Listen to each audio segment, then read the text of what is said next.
Welcome to another episode of Systematic Geekology. This is a space where we seek to create and cultivate healthy conversations between those things we geek out on and the philosophical and theological questions that often arise out of our fandoms.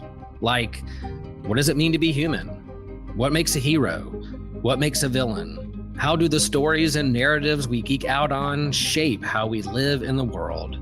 We are your priest to the geeks. We aren't all ordained, but we see ourselves as mediators at the intersection of geek culture and going deeper in our faith. We don't always have to agree, but we do respect each other, and we see everyone as a beloved child of God. Everyone geeks out on something, so come geek out with us and enjoy the show.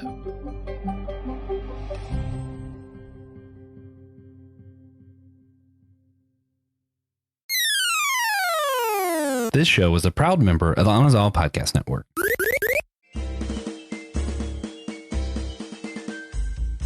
Can laugh power really be as powerful as scream power? That's right, guys. We're talking about your favorite political thriller today. We're talking Monsters, Inc., Monsters at Work on another episode of Systematic Geekology, primarily political.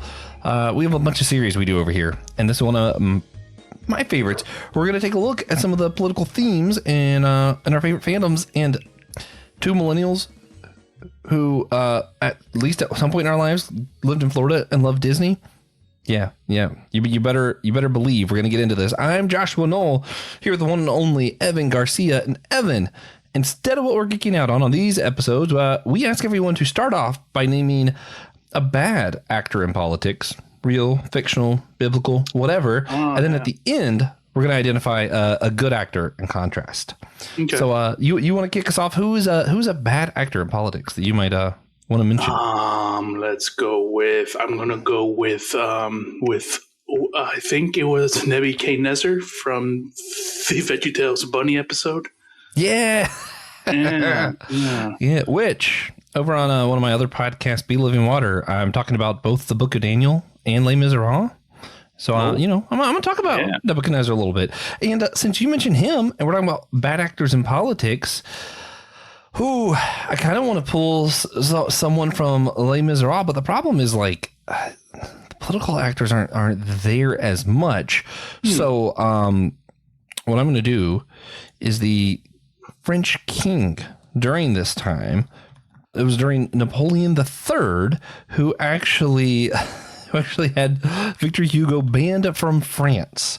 And he got elected democratically, and then basically was like, wait a minute, Congress, what if I'm dictator? And just kind of finagled his way into power. And terrible guy. My one I'm going to name today is going to be none other than Napoleon III. So, with that, we're going to go ahead and move right through the rest of our intro like I know what I'm doing.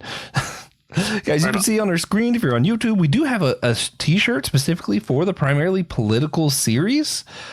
You got an ogre shaking hands with a mech suit over, in front of a political building on the moon. Because why not? And it's a fun design. It's kind of silly, but that's kind of why we do this. We try to make politics or policies, whatever. We want to look at, like, what are the actual policies, not just what side are you on, and make light of it, because sometimes we just take this kind of stuff with the wrong kind of seriousness, and we need to be able to have fun when we disagree about this stuff and not make it all, oh, I hate you, So that's why we do this. Get the t-shirt, support what we're doing, support our show. We appreciate it. We also appreciate our financial supporters who, subscribe in one way or another. Today, I want to shout out my aunt, Jeannie Mattingly. Jeannie, we love you. Thank you so much for supporting our show. If you all want your own shout out, you can be just like Jeannie by becoming an official member of Systematic Geekology by visiting our website. Link is in the show description with a million other links. You can get, content, extra free stuff. You can get some of the merch like this t-shirt and other designs as well. Leave a one-time tip. There's so many stuff you could do on the website. So consider going over there, checking it out. We'd appreciate it. If you want to see some of the other links in the description, you'll notice there is also one for a playlist to all of the primarily political episodes. So if you like content like this and you're like, man, I just want to hear y'all talk about other random policies and fandoms, good news. There's a playlist. You can check it out. It's a lot of fun. So all that out of the way. Evan, what's your history with Monsters, Inc.? Was Monsters, Inc. I saw it pretty much day one in the theater, the film. I remember through my cousin that was a big animation fan, and he was telling me about this movie coming out with hair, with a monster with hair, and it was like a big deal. And I was like, cool. I was like probably like a tween or so. Oh no. I was a little bit older, but then I remember going to the movie with him to watch it, and I had no idea. And he would nudge me just before the movie started, and he goes, "Hey, are you excited for the Star Wars trailer?" I'm like, "Wait, what?" And there was the Star Wars Episode 2 trailer premiered before the movie, and that was so cool. The whole crowd went crazy, and it was so much fun. So, and then the movie was great, and it's a classic in my household right now. My 13-year-old, she loves that film, that first film, and when she told me when we found out that they were making the Monsters Land at Disney here at Hollywood Studios, she said, "Dad, this is going to be my Star Wars land." And I was like, oof, I love it. I love it. So yeah, so that's going to be huge when that comes out. The sequel is really fun. The show, I loved what I saw. I never finished it, but it was a fun show. And yeah, so that's my origin story with them. Yeah. I do not remember the first time I saw this like at all. So I don't know if that's like how young I was, or just because I've seen it so many times, or just because like, I don't know, limited space up here. Sure. It's kind of just always been around. So yeah. Just kind of, I was like 10. It's been around most of my life. I will say, man, I do remember Monsters University wasn't huge on. I actually do like the show a lot, Monsters at Work. I remember me and my wife, whenever it was airing, we would like sit down and we would like do the little noises with the all the music with it. We love it so much. The music's iconic. The fur, hair, whatever. This is the first time animation kind of like got that right. This is why Pixar's known for its like highly stylized animation. It's because of stuff like Monsters Inc. And Toy Story, Monsters Inc., Nemo. I think that's like Pixar's big three. That doesn't mean they're my favorite of Pixar's, but like that's kind of what made Pixar known for what they are. Yeah. So like they're like the pillars, I guess. And it's awesome stuff. Monster University, I think the reason I just didn't click for me was just kind of like, it was almost too playful. It just didn't feel relatable when it came out. Monsters at Work was very much like dealing with the ramifications of what happened in Monsters Inc., where it's like, okay, wait a minute. Everyone's growing up in this infrastructure of we're going to learn to be scarce because that's what gives power and that's what gives you a secure job. And now all of a sudden it doesn't. So you got Tyler showing up, who's I like what the animation wise, I like what they did with the show because they don't have the budget to do what they do with Monsters Inc. So what did they do instead? They chose monsters that were easier to design. That way they didn't have to make the animation worse. They could just have easier things to animate. So I like how they did that. The animation still wasn't quite as good as Monsters Inc., but it was still like, oh, that was clever. And just kind of seeing what he went through and the ramifications of like all of a sudden there's different sources of power and how does Monstropolis and the citizens interact with that? Like, oh, well, we've always known fear, scare power. We don't know anything about laughter. What if it's not stable? What if it's, and it's like, oh, wait a minute. These are actually real questions that people would ask. I'm like that. It just makes sense. Like, I feel like it was just this makes a lot of sense that this is what would follow Monsters Inc. So I really like how they handled that.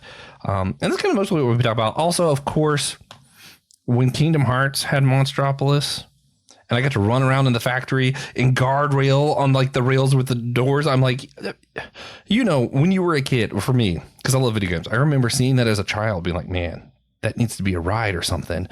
it is going to be a ride. But before I got the ride, I got to do it in Kingdom Hearts. I was like, nice. And you know what? I was like, I'm gonna do it again. Kingdom Hearts 3 gets crapped on for a lot of things.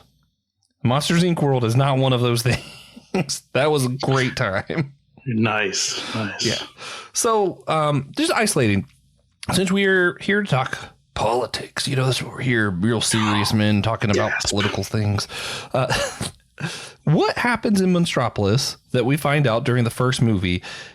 There has become a power crisis. Kids are less scared of monsters. Turns out parents are doing a good job showing there's nothing under your bed, nothing in the closet, whatever. And so the way that monsters get power, where they jump out, they scare, and they have canisters hooked up to these portal doors. And when this kid screamed, it would fill up the canister with scream power, and they were able to use that almost like a big battery, right, to kind of fuel the city. Now the kids are less scared, either because they're distracted on their phones, or because parents are doing a good job, or they've seen TV and become desensitized. There's all these different reasons. They're not screaming as much. Ergo, less power is being collected. Crisis. The monsters have been convinced that humans are toxic. You can't touch anything of human touch you might die, right? But some people seem to know differently. So there seems to be kind of like a little bit of a conspiracy here of like some monsters kind of know. Isn't really a thing. And you find out one of the main antagonists, Randall, and then the boss, the head honcho of Monsters Inc., Mr. Waternoose, both were in on this thing of they were going to kidnap children, hook them up to a machine, and extract scream out of them. That's how we're going to get the energy. Well, unfortunately, our main characters, Mike and Sully, if you know, you know. If you don't, watch Monsters Inc. What's wrong with you? They find out because a kid escapes. They're in the kid's in their care. They're trying to sneak it back in, and they end up discovering when the kid laughs, it produces even more power, more energy than the scream ever did. So here you have a conspiracy to extract screams out of children, and then a new alternative shows up with Monsters Inc. with Mike and Sully. So I think that kind of sets the stage for what the energy crisis is, what's going on with the power grid, and like some of the stuff. Am I missing any of them in the main points, Evan?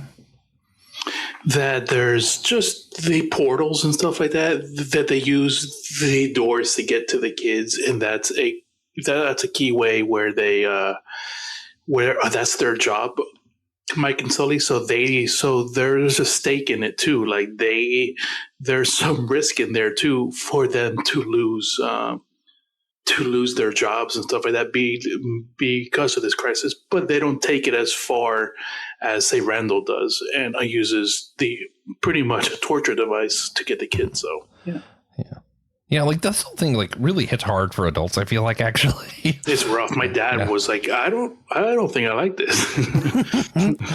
But it's like and that is the genius of Monsters University existing, is like you really see. No, they spent their whole life studying to become the monsters that can scare children so they can collect screen power for energy. And that's why I think Tyler was a really interesting character too, because he's like looking up to Sully and he's like, I'm going to be a good scarer like him. And then all of a sudden, no, we don't do that anymore. So, what do you mean? I went to college. I got college loan, all this stuff so that I can learn to be a good scarer. And that's not what we do anymore. I can't do comedy. Man, it's crazy stuff.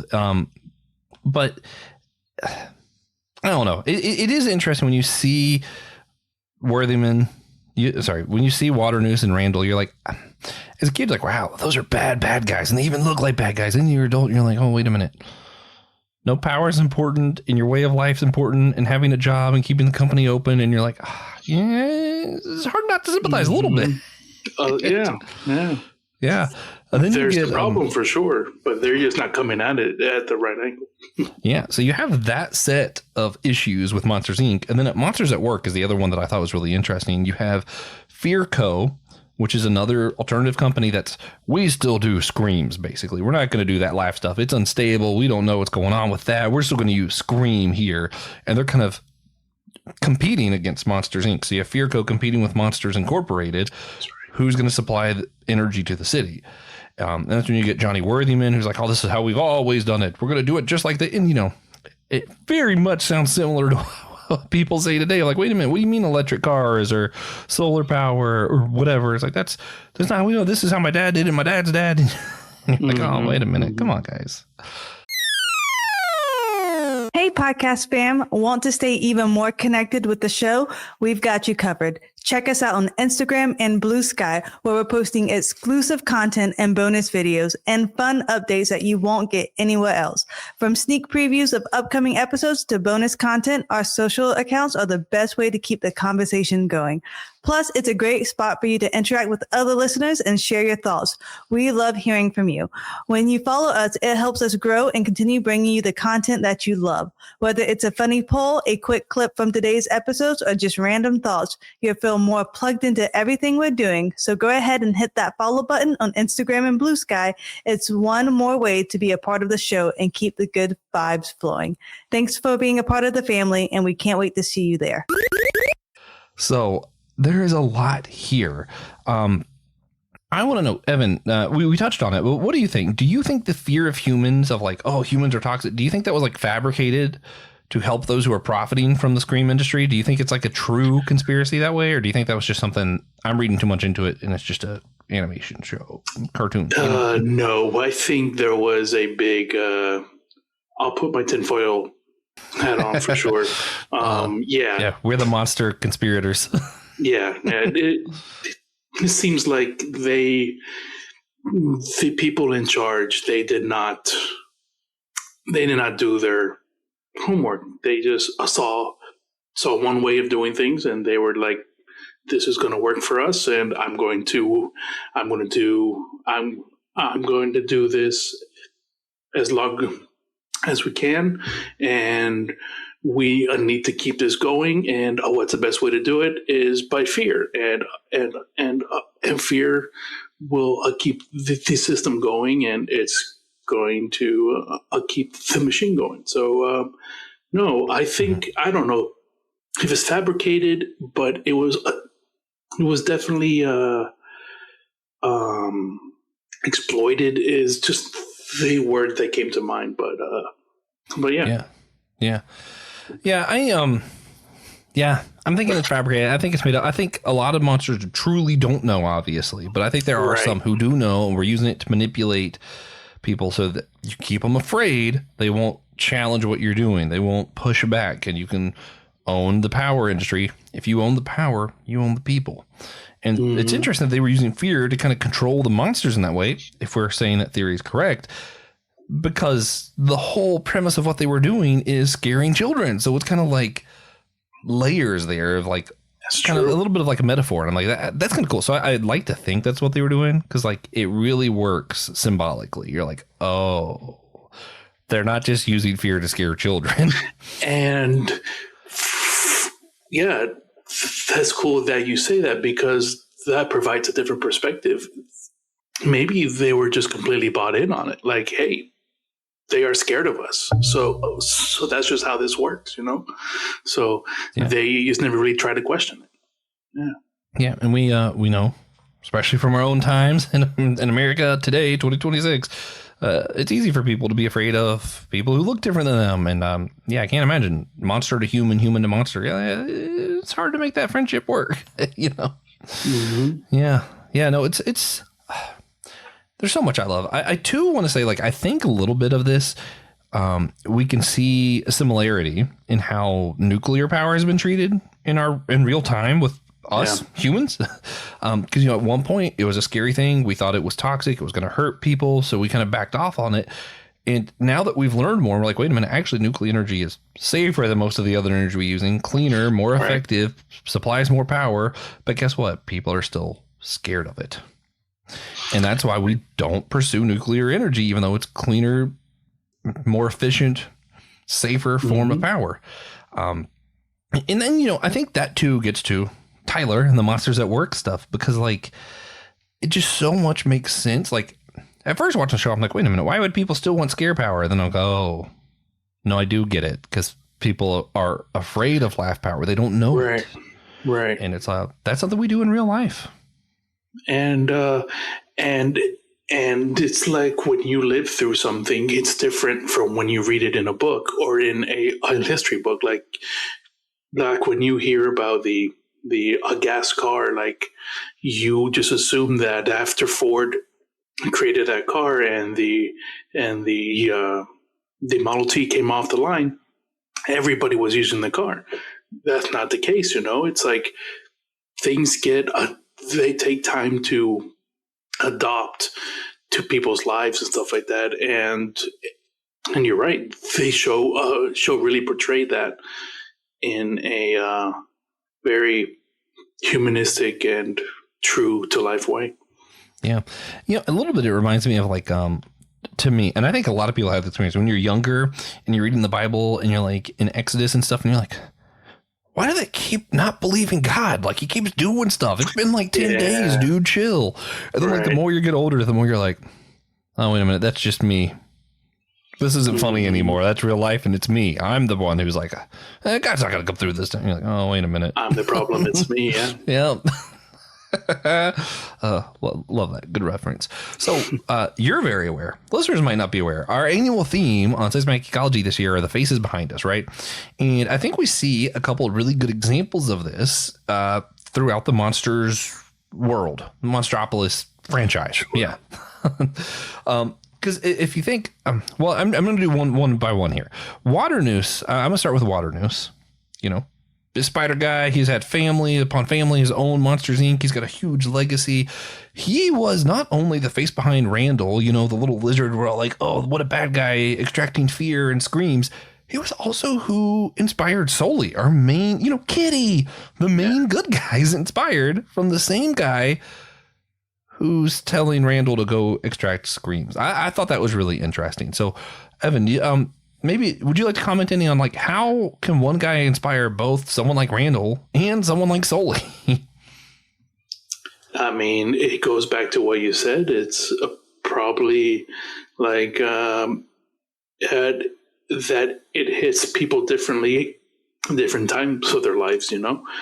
Sully saw it as an inspiration, probably around college time. I think is how they mentioned it, and yeah, I think it does that in a different way, and Waternoose was probably not so heavy-handed in his exploitation tactics, so he wasn't trying to expose it all the time. So, yeah. Well, now that I'm Lutheran, I could say, well, we're all saint and sinner, so there's that.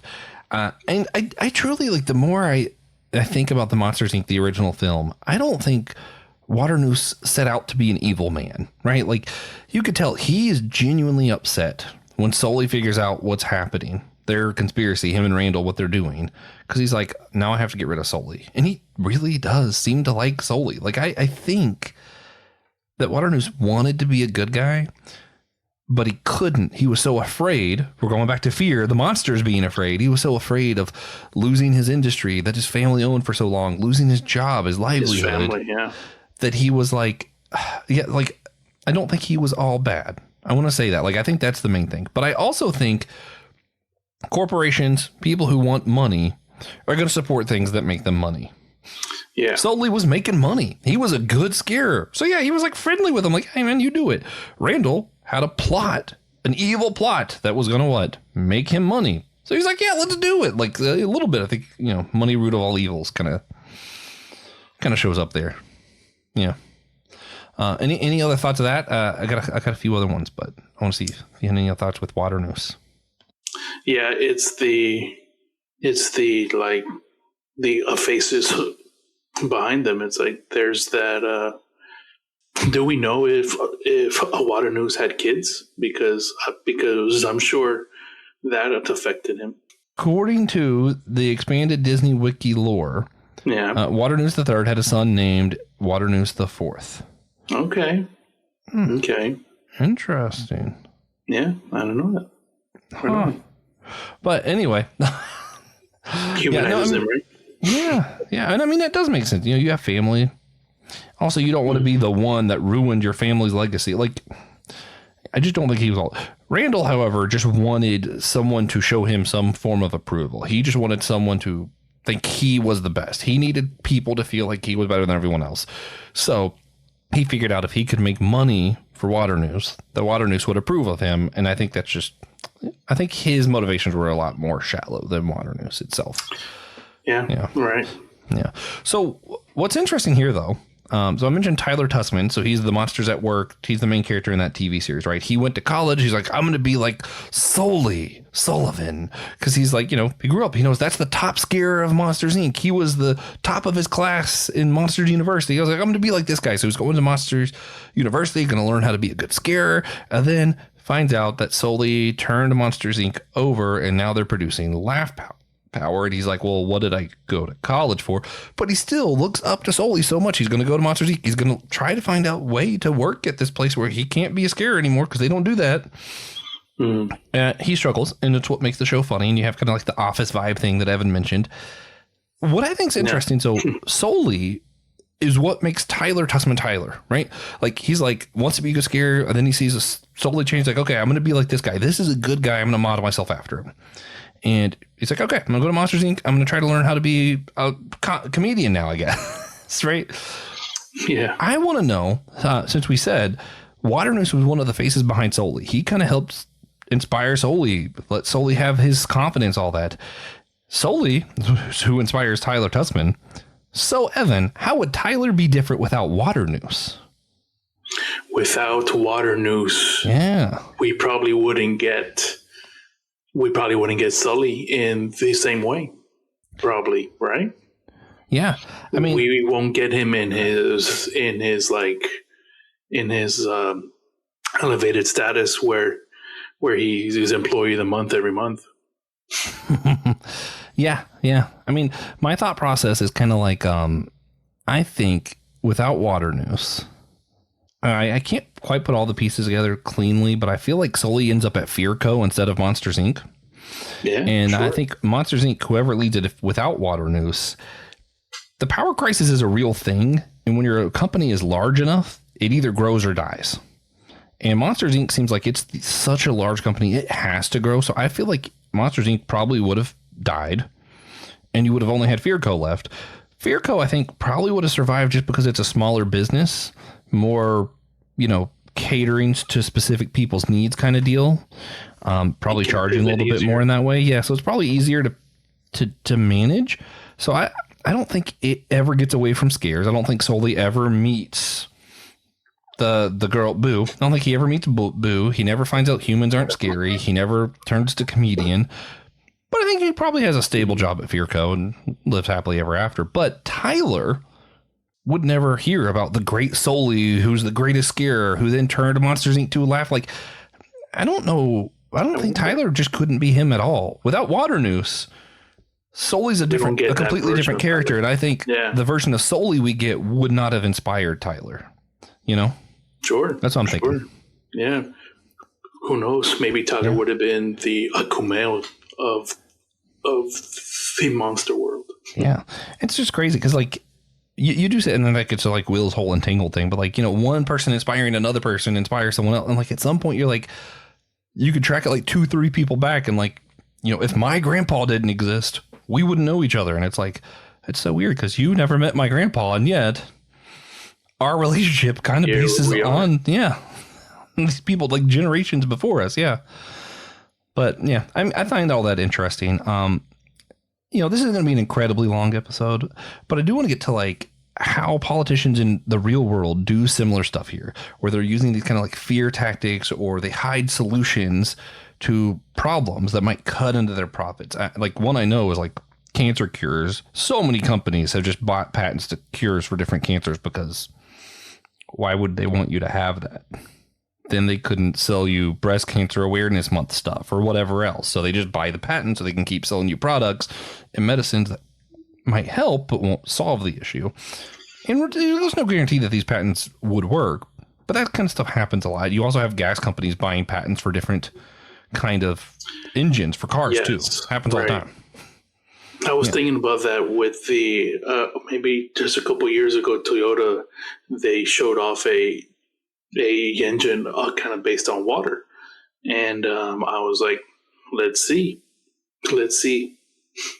Yeah Well, and we definitely see the fear stuff too. Like I think certain administrations such as the Trump administration and other administrations do the same way. Like they want you to be scared of immigrants because why? If you really look into it, you'll see, administrations like theirs are kind of belittled by this, because the ones that they're opposing, a lot of your Democratic administrations, promote immigration. It turns out immigration is really good for the economy, actually.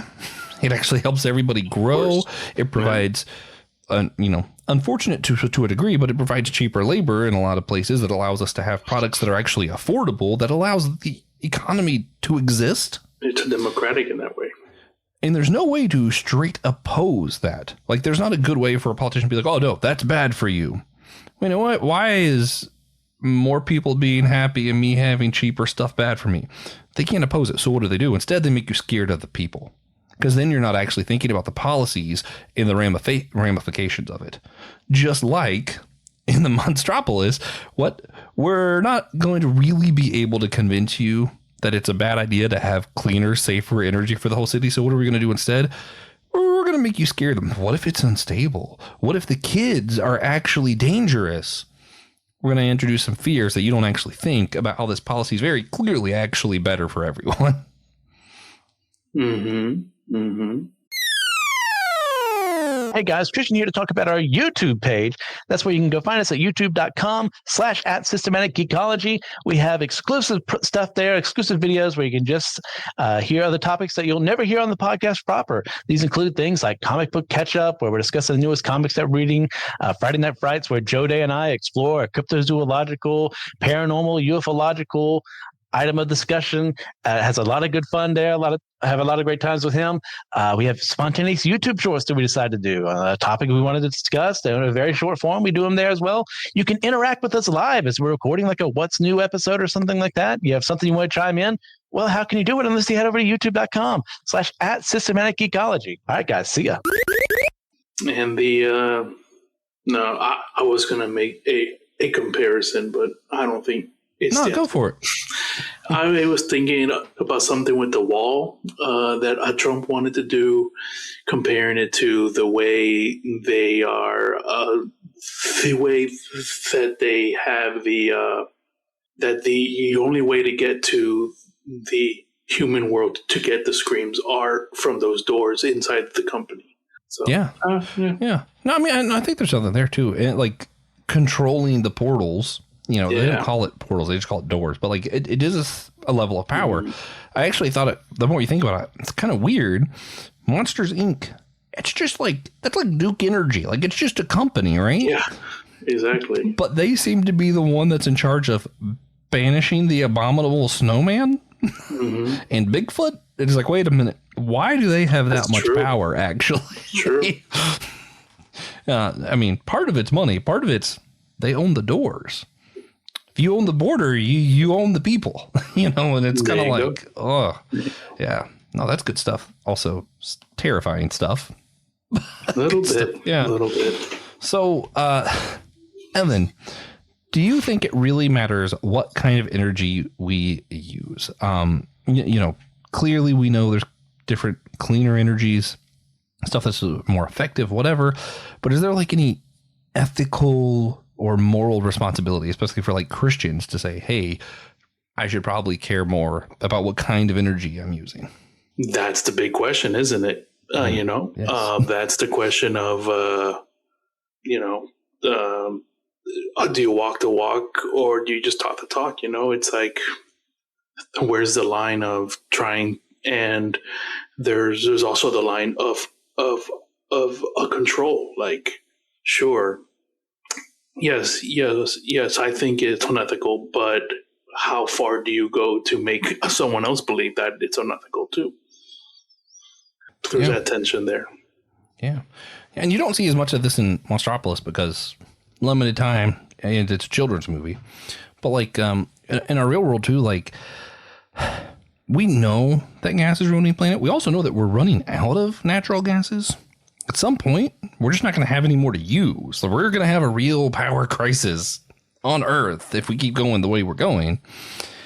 And part of like what makes it different for us, at least in America, I'm sure this is probably the case in several other countries, the politicians are supported by money, basically. Just going to shortchange all the political lingo.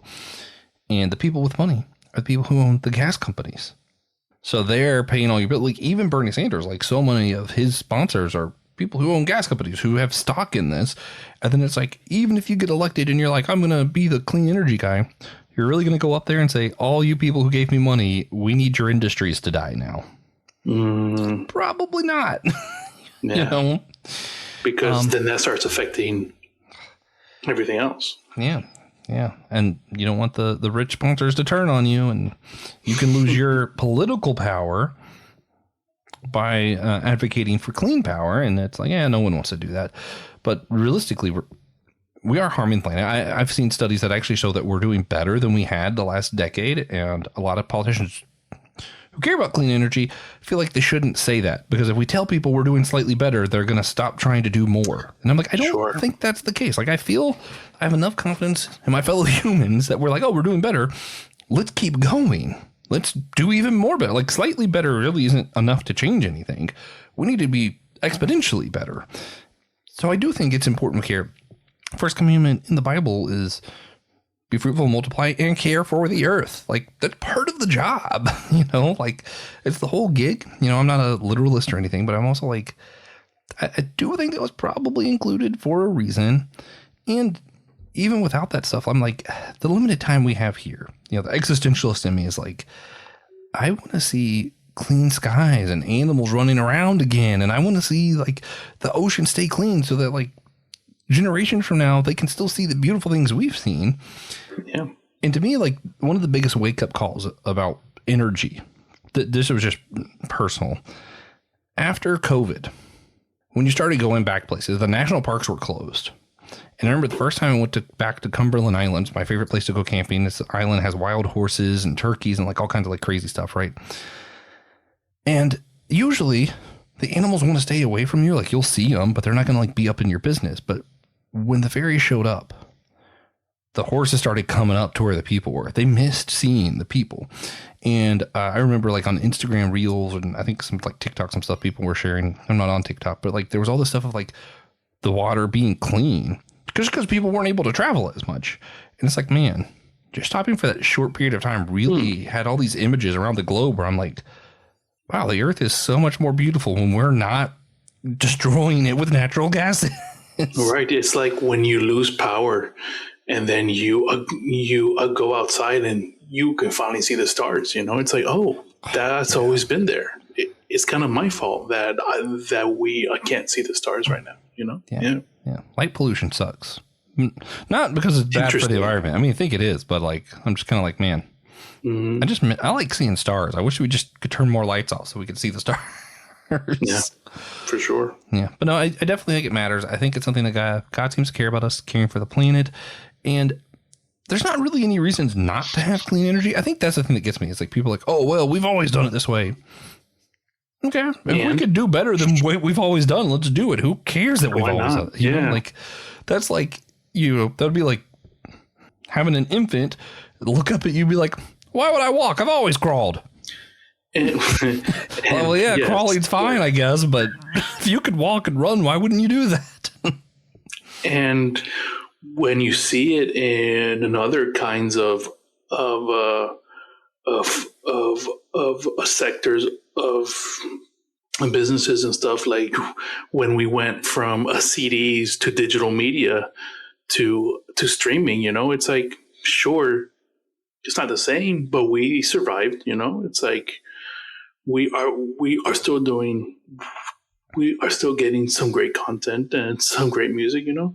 Sure, we need to learn how to live with you might need to adjust that you need to plug your car in every day, but hey, yeah, I don't think it's too much of an ask.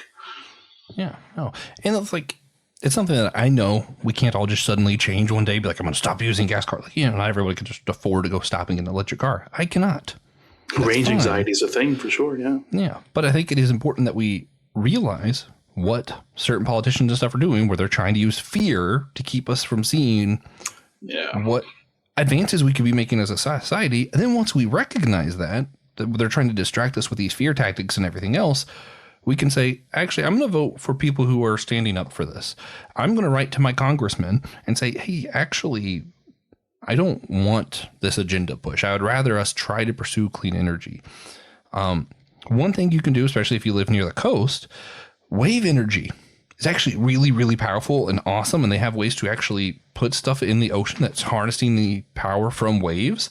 Mm-hmm. Clean energy, natural resource. It's awesome. Disney did it for a while. Oh, it's so cool. Yeah. And in general, this is just my plug. If you're going to sponsor things of different clean energies, you want to like find a company to sponsor or write to your congressman. The way energy works, it's most efficient when you have multiple sources. I'm not saying we have to completely get rid of natural gases. We could probably just use it minimally and be fine.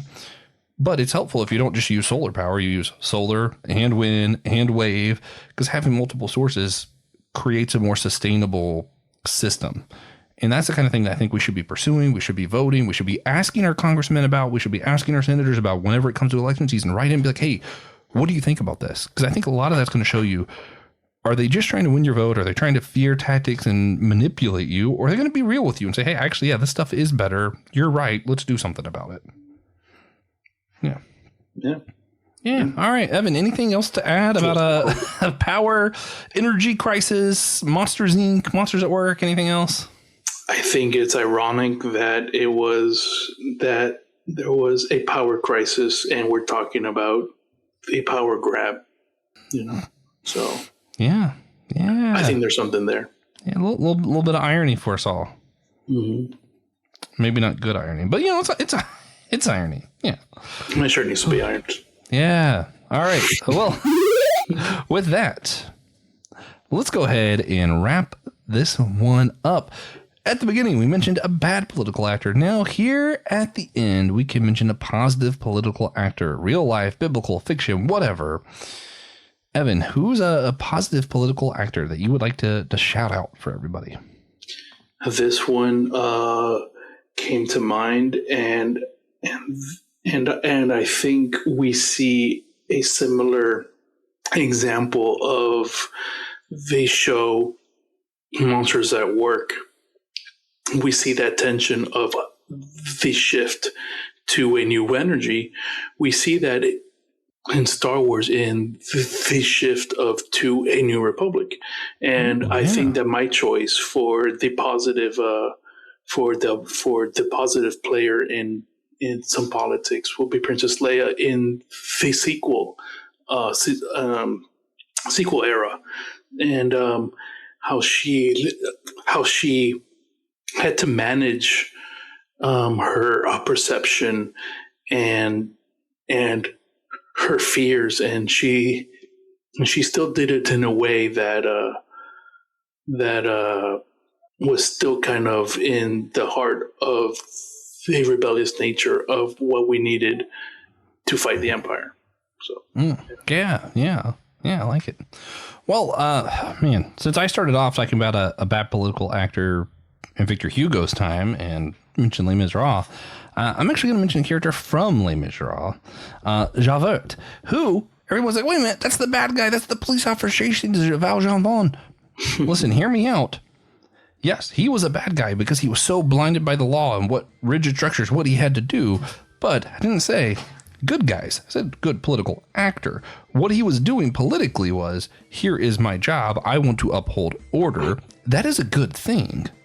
He just got lost in it and became a bad guy. So I'm going to keep Javert as my good political actor because I think he was trying to do good, and he was acting in good faith. So yeah, I'm going to keep him up there. Solid choice. I don't think he deserves the hate. Anyway, I do want to shout out one of our financial supporters as always. Ethan, we mentioned you earlier. I'm going to mention you again, man. I love you. Thank you so much for supporting our show. You rock, dude. Guys, if you want your own shout out, you also can become an official member of Systematic Geekology by going to our website, clicking the link down in the show's description. You can become an official member on the site. You can also get some free extra content. You can buy merch. You can leave a one-time financial gift if you don't want to become a member. Or, I already said merch, so it's not an or, but speaking of merch, Primarily Political does have its own t-shirt. So go to that website, get a t-shirt, become a member, do something, have fun with us. Just keep geeking out. We're having a blast over here. We're having a ball. That's a reference to a different t-shirt, but we hope you guys join us in all the fun as we keep doing this. Pixar remember, If you want to hear more of this series, lots of links in the description, but there will also be a link for the playlist of this. You can hear all of our political episodes here. And we want you to do one very important thing for us. And remember, you're all a chosen people, a geekdom of priest.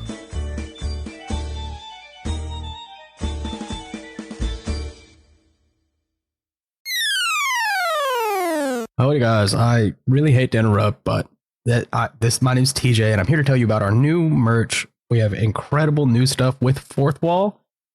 We have just partnered with them as a new store. They have a lot more to offer, which means we have a lot more to offer. We can now offer you beautiful Comfort Colors t-shirts. They're so comfy. I wear mine all the time, and we've got it all now. Cups, hats, backpacks, pajamas. If you want your systematic geekology pajamas, you know where to go. My personal favorite is actually our Throne of Geeks shirt. It is Comfort Colors, blue, black, green, red, orange, and the shirts are just so nice. And the shirt itself, we've got the Throne of Iron geeked out because, that's our brand. We've got Mjolnir on there, the Buster Sword, Trident.